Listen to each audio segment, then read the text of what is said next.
114 పోస్టులను పర్మనెంట్ చేస్తున్నాం.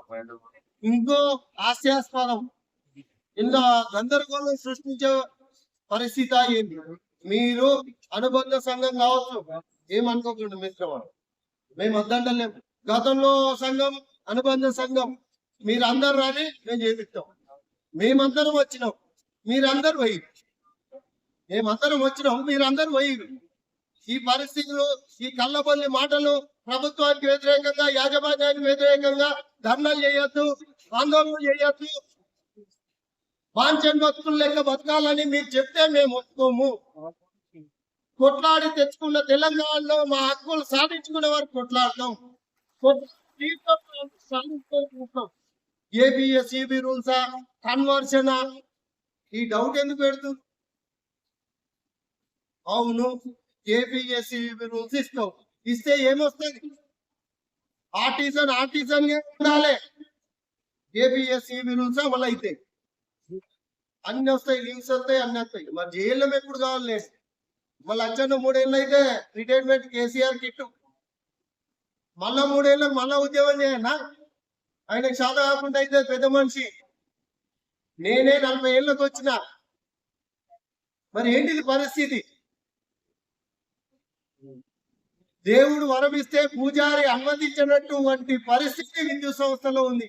కేసీఆర్ గారు అందరినీ పర్మనెంట్ వాళ్ళు, ప్రభాకర్ రావు గారు ఆర్టిజన్లు, వాళ్ళకి సంతకాలు పెట్టి వచ్చింది పెద్ద సంఘాలు. దిగుడే దిగుడు. ఇది పరిస్థితి విద్యుత్ సంస్థలు. 20 ఏళ్ల నుంచి ఆధిపత్యం ఉన్నారు, 20 ఏళ్ల నుంచి పెద్ద సంఘాలుగా చెప్పుకుంటారు. మరి ఏం చేసిరు? గుడ్డిగుర్రం పనులలో మీరు ఇన్ని రోజులు ఎందుకు వ్యాధికి రాలే? సరే, మేము ఆర్టిజన్లో అయినా మంచిగా వస్తున్నాం, మాకు మంచి జీతం వస్తుంది, నెలకు పడుతుంది. మరి నాన్న ఆర్టిజన్లు ఉంది కదా, అన్మాన్ వర్కర్స్ ఉంది కదా, ఫీజ్ రేట్ వాళ్ళు ఉన్నారు కదా, ఏం చెప్తుంది? కొత్త రిక్రూట్మెంట్ అయిన జైళ్ళ పరిస్థితి ఏంది? ఈపీఎఫ్ 15,000 సీలింగ్, ఆర్టిజన్లకు 15,000 సీలింగ్, రెగ్యులర్ ఎంప్లాయీస్ అందరికి 15,000 సీలింగ్ అనగానే వాస్తవానికి మనం కూడా ఫస్ట్ స్పందించింది మనమే. ఓ లొల్లి లొల్లి, పవర్ చేసి అంతా ఉడికిపోయింది. మీకు కాదు, కొత్తగా ఎక్కేటోళ్ళకి. వీళ్ళేం పాపం చేసి కొత్తగా ఎక్కేటోళ్ళు 15,000 ఎందుకు ఉండాలి సీలింగ్? జీపీఎఫ్ ఉన్నది, పెన్షన్ ఉన్నది, లీవ్స్ ఉన్నాయి, ఆర్టిజన్ ఉద్యోగులకు ఉన్నాయి, కింది స్థాయి ఉద్యోగులకు ఉన్నాయి. ఇప్పటికైనా అర్థం చేసుకోండి. సంతకాలు పెట్టిరు, పిఆర్సీలో పెట్టిరు, కోర్టుపోయి నీ నోటు పెట్టుకోండి సంతకం. నేను వచ్చిన కదా బయట, నువ్వెందుకు రాలే? ఇంకా చెప్తున్నారు. మేము తప్ప ఎవ్వడు మాట్లాడు ఆర్టిజన్ల గురించి, లోపల ఎవ్వరు మాట్లాడు. ప్రభాకర్ రావు సార్ తోటి పిఆర్సీ చర్చలలో మా యునైటెడ్ ఎలక్ట్రిసిటీ ఎంప్లాయీస్ యూనియన్ తరఫున నేను అయినా ఒక్కడే అడిగిండు, గోవర్ధన్ అన్న. తర్వాత వజీరు సపోర్ట్ చేసింది, ఎవడు అడగలేడు. నేను గ్యారంటీ. మరి వాళ్ళని చెప్తే రికార్డ్ తీయండి, నేనున్న ప్రత్యక్ష సాక్షిని. బయట చెప్పేదేమో పెద్ద పెద్ద మాటలు, లోపల చేసేది ఏమో చిన్న చిన్నవి. కాబట్టి మీరు అర్థం చేసుకోండి. మీరు ఏ సంఘంలో ఉండండి, ఏ సంఘంలో ఉన్నా సరే పోరాటంలో ఈ గట్టు మీదకి రండి, ఈ జేఏసీ గట్టు మీదకి రండి. మీ సమస్యను ఆ సంఘం యొక్క నాయకుని సమస్య గుర్తించి పోరాటం చేయడానికి సిద్ధంగా లేదు. సపోజ్ నేనున్నా, మీ సమస్యను నా సమస్యగా గుర్తించి, ఈ సంఘం సమస్యగా గుర్తించి నేను పోరాటానికి అంతే స్వాగతించండి. నేను పోరాటానికి రాకుంటే నన్ను పక్కకు పడేయండి. మీరే పోరాటానికి సిద్ధంగా అండి. మీ సంఘంలో పోరాటం పూర్తిగా, మీ సంఘంలో పోరాటం పూర్తయిన తర్వాత జైల్లోగా గల్లెగిరేసి మీ నాయకుడి ముందు పోయి నువ్వు రాలేవు, నేను సాధించుకొని వచ్చినా అని రూబాబ్ సార్ చెప్పండి. నేను వద్దంటలేదు. కానీ మన భార్య పిల్లల భవిష్యత్ కోసం ఇప్పటికే సగం జీవితం ఈ సంస్థ కోసం ధారపోసినాం. కాబట్టి మీ భార్య పిల్లల భవిష్యత్ కోసం, పిల్లల భవిష్యత్ కోసం మనం మన హక్కులు సాధించుకోవాలంటే, శ్రమతో పెట్టి గురి కావద్దనుకుంటే జేఏసీకి మద్దతుగా రండి. మీ సంఘాన్ని వదిలిపెట్టండి. జేఏసీ కార్యక్రమాలు అయిపోయిన తర్వాత మీ సంఘంలో ఉండండి. మేము వద్దంటలేదు. నాయకులను విడదీయాలని ప్రయత్నం చేయకండి. మీ మీద మంచి అభిప్రాయం ఉంది, మా అందరికి గౌరవం ఉంది. ఏ సంఘం నాయకుడన్నా కావచ్చు, మాకు మద్దతు ఇస్తే స్వాగతిస్తాం, లేకుంటే బట్టలు ఊడగొడతాం. ఇది గ్యారంటీ చెప్పండి. ఇంకొక విషయం కూడా చెప్పదలుచుకున్నాం. ప్రభుత్వానికి వ్యతిరేకంగా మేము ఎప్పుడు ఉండాలనుకుంటలేము, కానీ మా సమస్య ప్రభుత్వం దృష్టికి ఎట్లా పోవాలి? మెమోరాండాలు ఇచ్చినాం, విద్యుత్ శాఖ మంత్రికి ఇచ్చినాం. మామూలు పాపం నరేందర్ గారు అలాంటి పనులు మనం చేయొద్దు. పాంచన్ భక్తులే మనకొద్దు, బుద్ధి పొందుకుందాం. కాళ్ళు మగ్గిండు, ఏం చేసినావు నువ్వు? నీ ముందట డిప్యూటీ సీఎం కాళ్ళు మగ్గిండు, నువ్వు చేసింది ఏంది? అది కదా, అర్థం చేసుకోండి. నేను విమర్శించడానికి చెప్తలేను. మన భక్తులు ఇంకా కాళ్ళు మగ్గే కాడ ఉన్నాయా? ఎందుకు ఉండాలి? 15-20 సంవత్సరాల సర్వీస్ ఉంది, అనుభవం ఉంది. కాబట్టి మిత్రులారా, మీరు అందరూ అర్థం చేసుకోవాలి. ఎవరి మాటలకో కన్ఫ్యూజ్ కాకండి. మనం పోరాటం చేద్దాం. ఇప్పుడు జేఏసీ అనగానే సంఘాలు రెచ్చగొడుతున్నాయి అంటారు. అసలు జేఏసీ అన్నది ఎవరు? కడుపు మండిన కార్మికుడు చెప్పినటువంటి మాట. నా సంఘాన్ని నేను అడిగినా, నా సమస్య కోసం నువ్వు వస్తావా, నేను వెళ్ళాలా అని అడిగినా. అది తప్పు. నేను కూడా నీ సమస్య కోసం పోరాటంలో ఉంటా అని నా సంఘం చెప్పింది. అట్లాగే అందరు సంఘాలు చెప్పినాయి. ఇంకొక విషయం కూడా గుర్తు చేసుకోవాలి. మీ చేతిలో ఐడీలు పెట్టినాం, బ్రేకులు పెట్టినాం, మీ బస్సు మీ ఇంటికాడ ఆగింది. మా ఇళ్ళన్నీ దాటిపోయినాయి, భయాలు లేవు, అంతా రహదారం ఇది. కాబట్టి ఈ రోజు స్టేరింగ్ మా చేతిలోనే, బ్రేకులు మా చేతిలోనే పెట్టుకున్నాం. ఆర్టీసన్ ఉద్యోగుల చేతిలోనే అన్ని పెట్టుకొని పోరాటానికి పోతున్నాం. ఏం చేస్తాం? ఒక్కళ్ళు సస్పెండ్ చేస్తున్నారు. ఆ కార్మికులు కూడా మొన్నటిదాకా ఇబ్బంది పడ్డారు, వాస్తవం. కానీ ఆ రోజే మనం అందరం చెప్పినాం, కలిసిపోదాం, లీగి చేసుకుందాం. అది ఒకటి జరిగిపోయింది. బాగా ఎంతో కొంత మేలు జరిగింది, వచ్చిపోయింది, అది వదిలేద్దాం. ఈ రోజు కనుక ఏ ఒక్క కార్మికునికి ఈ జిల్లాలో సమస్య వచ్చినా, అధికారులు బెదిరించినా, ఇంకో సమస్య వచ్చినా, ఈ జేఏసీ నాయకులే ముందుండి పోరాటం చేద్దాం. అది వరంగల్ బార్డర్ నుంచి కామారెడ్డి బార్డర్ ఖచ్చితంగా ఈ జేఏసీ నాయకులే చేస్తారు. ఇటు మేడ్చల్ కావచ్చు, లేకుంటే మెదక్ కావచ్చు, ఇటు కరీంనగర్ కావచ్చు, ఏ బార్డర్ కైనా సరే ఈ జేఏసీ నాయకులు వస్తారు. నేను కూడా రాష్ట్ర నాయకత్వాన్ని తీసుకొచ్చే బాధ్యత నేను తీసుకుంటాను. ఏ ఒక్కరికి నష్టం జరుగుతుందా బాధ్యత తీసుకుంటాం. నష్టం జరగచ్చు, జరిగినా దాన్ని మనం పూడ్చుకుందాం. కాబట్టి మీరు అందరూ ఆలోచించాలి. ఈ రోజు మా నాయకుడు ఏమంటాడో, మీ నాయకులకు మీ నాన్నలో, మీ చుట్టాలు ఆ సంఘంలో ఉండి మిమ్మల్ని పెట్టించి ఉంటారు, లేకపోతే మీకు సపోర్ట్ చేసి ఉంటారు, మీకు సహకారం చేసి ఉంటారు. వాళ్ళ సహకారానికి దండం పెడదాం, ఇప్పటి పొందాం, పక్క ముందు పొందాం, మన సమస్యను ముందనేసుకొని పోరాటం చేద్దాం. చాలా డౌట్లు విష్ణు అడిగిండు, వాస్తవం. అసలు అందరూ అంటారు గన్ని పోస్టులు లేవని. ఇప్పుడు చేసే పోస్ట్ ఎక్కడిది? ట్రాన్స్కో మిత్రులను అడుగుతా, ఒక షిఫ్ట్ లో ఎంతమంది ఏఈలు ఉండాలి, ఎంతమంది సబ్ ఇంజనీర్లు ఉండాలి, ఎంతమంది జేఎల్ఎంలు ఉండాలి? ఎన్పిటిసిఎల్ లో ఇప్పటికీ ఇంకా డిపార్ట్మెంట్ లైన్ మెన్లు సబ్ స్టేషన్ ఆపరేటర్లుగా పనిచేస్తారు. అంటే నువ్వు చేసే పోస్టు రెగ్యులర్ పోస్టు, నువ్వు మాత్రం రెగ్యులర్ కాదు.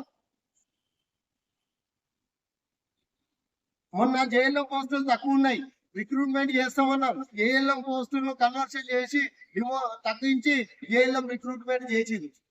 ప్రమోషన్ రావాలంటే ఏఎల్ఎం కు మళ్ళీ కన్వర్షన్ చేసి రాజు దాచుకుంటే దెబ్బలు పోదానా? ఏం చెప్తున్నావు? మేము చిన్న పిల్లలం. ఇంకా 20 ఏళ్ల నుంచి దాదాపు నేనైతే 12-13 సంవత్సరాలు అప్పటి నుంచి కూడా నాయకత్వంలో ఉన్నాము అని మెదక్ జిల్లా నుంచి. మాకు తెలియదా?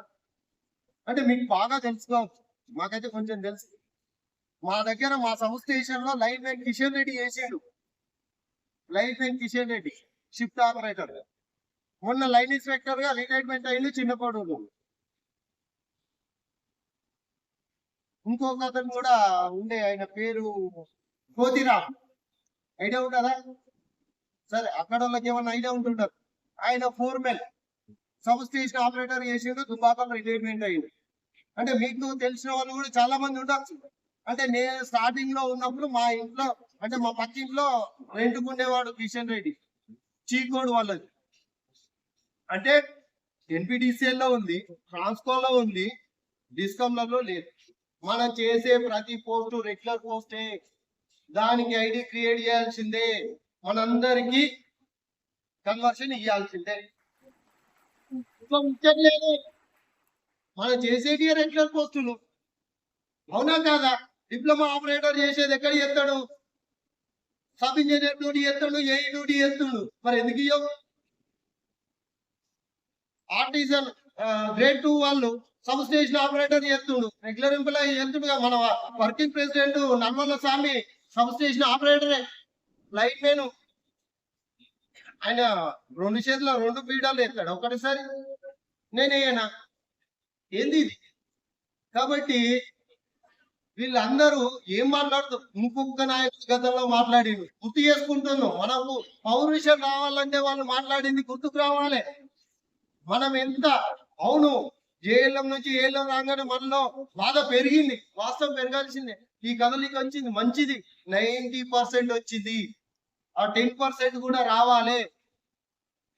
నిజం చెప్తున్నా, మనకు కడుపు మంటతోటే మనం ఎంత నష్టపోయినామో మనకు తెలియాలి.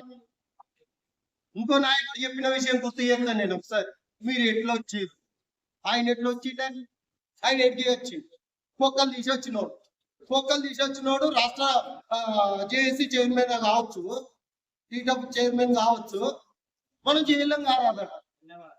ఐటీ అయిన వాళ్ళం, పొక్కల్లో వచ్చినోడేమో లైన్ ఫోర్మెన్ కావచ్చు.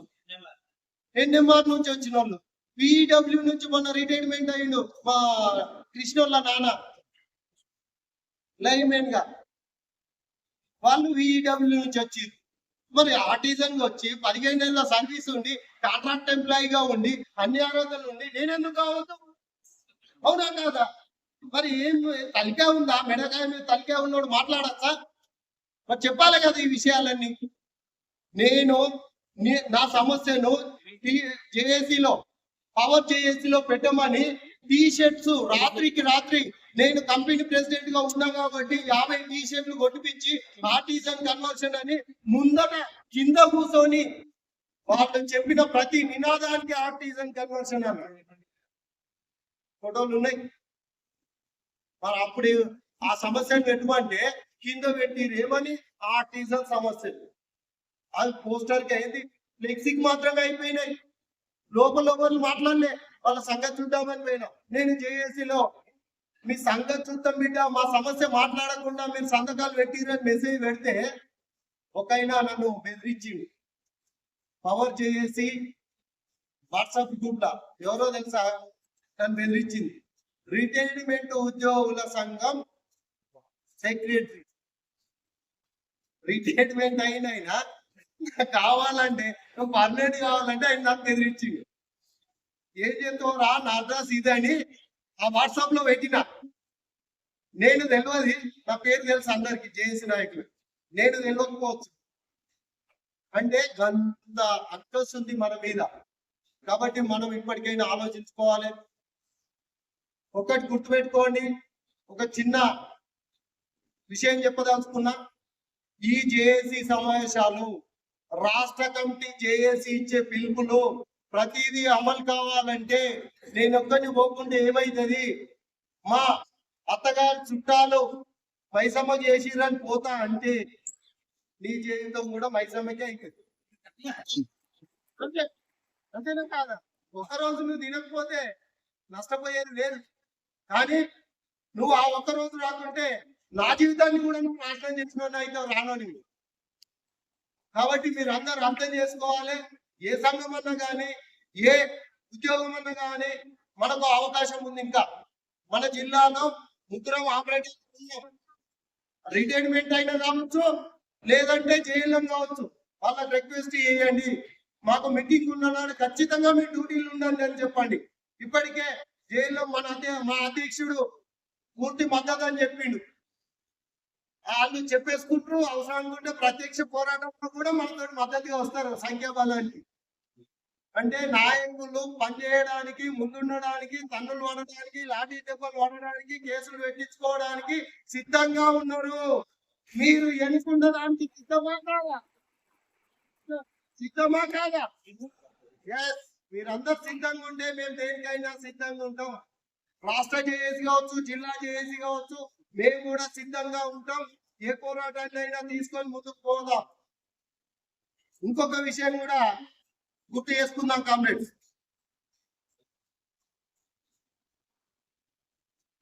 ఇంకొకటి అస్సలు మర్చిపోయినాం మనం, స్టాండింగ్ ఆర్డర్స్.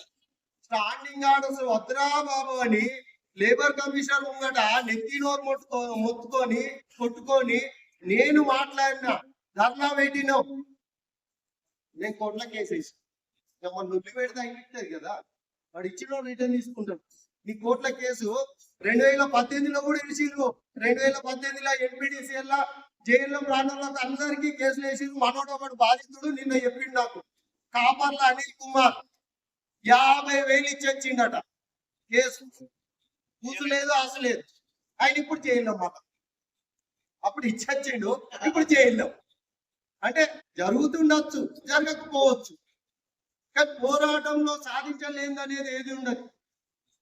దానికి ఉదాహరణ మనకు 7,114 పోస్టులు ఆదర్శం. మరి సిజేఎల్ వచ్చినటువంటి VEW పోరాటం ఏంటి? వాళ్ళందరూ కూడా పోరాటం చేసి సాధించుకున్నారు. విద్యుత్ సంస్థలో ఏది వట్టిగా రాలేదు. ఏది వచ్చిందో చెప్పన్నా, వట్టిగా పైరోల ద్వారా పోస్టింగ్లు వస్తాయి, పైరోల ద్వారా ప్రమోషన్లు, వచ్చే ప్రమోషన్ నేను నీకోసం తెచ్చిందా అని చెప్పేటోళ్ళు ఉంటారు. కానీ ఇంకా వేరేది ఏది రాదు. వేరేది ఏది రావాలన్నా పోరాటమే. కాబట్టి మిత్రులారా, మీరు అందరూ అర్థం చేసుకోండి. అనుభవం ఉన్నటువంటి సంఘాలు నిజంగా చెప్పాలంటే పోరాటం అనుభవం ఉంది, లాబింగ్ అనుభవాలు వీళ్ళకి లేవు. వాళ్ళు చెప్పేది కరెక్టే, లాబింగ్ అనుభవాలు లేవు వీళ్ళ తడ. పోరాట అనుభవాలు అయితే ఉన్నాయి. మనందరికీ తెలుసు పోరాట అనుభవాలు. మన పోరాట అనుభవాలే కావాలి. లాబింగ్ లక్షలు ఇచ్చి మనం ఏమో రెగ్యులర్ కావాలని అనుకుంటలే, మన లేవు కూడా. కాబట్టి మన పోరాటాన్ని నమ్ముకుందాం. పోరాటం చేస్తే పోయేది ఏమీ లేదు, బానిస సంఖ్యలు తప్ప అని పెద్దలే ఏ రోజో చెప్పిర్రు. రాజ్యాంగం ఇచ్చినటువంటి హక్కు, ఆ హక్కును కాపాడుకోవాల్సిన బాధ్యత మనదే, సాధించుకోవాల్సిన బాధ్యత మనదే. చట్టం చేసిర్రు, చట్టాన్ని అమలుపరచుకోవాల్సిన బాధ్యత మనదే. 2010-9 ఆ ప్రాంతంలో ఇక్కడ కాంట్రాక్టర్ల నుంచి వేధిస్తున్నారని రిలే నిరాహార దీక్ష చేస్తే, అక్కడ కేసీఆర్ రిలే నిరాహార దీక్ష చేస్తా అంటే మనం పర్మిషన్ తీసుకొని చేసినాం, కానీ మనకు అకౌంట్ లోకి డబ్బులు వచ్చినాయి, లేకపోతే కాంట్రాక్టర్ల దాన్ని ఉన్నాయి ATMలని. ఆ తర్వాత పోరాటం 13 మంది 11 అమలు కోసం సంగారెడ్డి పోతే కేసులు అయినాయి. ఆ మిత్రులలో ముఖ్యమైన ఆనందం, హుస్సేన్, ఎర్ర సుమన్, మదన్న, వీళ్ళందరూ వీళ్ళ బ్యాచ్. కైలాసం అంటే నేను జెండా ఎదుగుతున్నా, వాళ్ళందరినీ అట్లా నేను మిస్ అయినా. కాబట్టి మిత్రులారా, ఏదానికైనా సిద్ధంగా ఉండాలి. మనం సిద్ధంగా ఉండడానికి నాయకత్వం, మన జిల్లా నాయకత్వం అంతా కూడా ముందుంటది. మీరందరూ కూడా వెనుకుండి సపోర్ట్ చేయాల్సిన అవసరం ఉంది. ముఖ్యంగా ట్రాన్స్కో డిస్కామ్ లో ఉన్నటువంటి కార్మికులు సిద్ధంగా ఉంటారు, కానీ ట్రాన్స్కో వాళ్ళు కొంచెం మీరు పుషప్ చేస్తే ఇంకా ఉత్సాహం పెరిగే అవకాశం ఉంటది. కాబట్టి మీరు ఆలోచించాలి. మనకు ఆఫీస్ నుంచి వెళ్ళి సీనన్న భైరన్న కూడా ఉండు, ఏం జరుగుతుందో ప్రతి విషయము చేసి నాయకత్వం చెప్పడానికి. కాబట్టి మనకు మంచి నాయకత్వం జిల్లాలో ఐక్యమైంది. ఇంకొకటి, హుస్నాబాద్ నుంచి మీరు ఖచ్చితంగా బాధ్యత తీసుకోండి. మీరు ఏ సంఘంలో ఉన్నా సరే మేమందరం వచ్చి మీ సమస్య కోసం ఏమన్నా అయితే మాట్లాడడానికి సిద్ధం. కాబట్టి మీరు అందరూ కూడా ఐక్యంగా ఉంటారని ఆశిస్తూ ఈ అవకాశం ఇచ్చిన మీ అందరికీ ప్రత్యేక ధన్యవాదాలు తెలియజేస్తూ ముగిస్తున్న కామెంట్స్. ఇప్పుడు ఇక్కడ ఉన్నటువంటి నాయకులతోటి కమిటీ వేస్తాం. కమిటీ వేసిన తర్వాత ప్రకటిస్తాం. ఆ తర్వాత వెళ్ళండి జేఏసీలో అంటే గ్రూప్ పెట్టాం. ఆ గ్రూప్ లో మీరందరూ యాడ్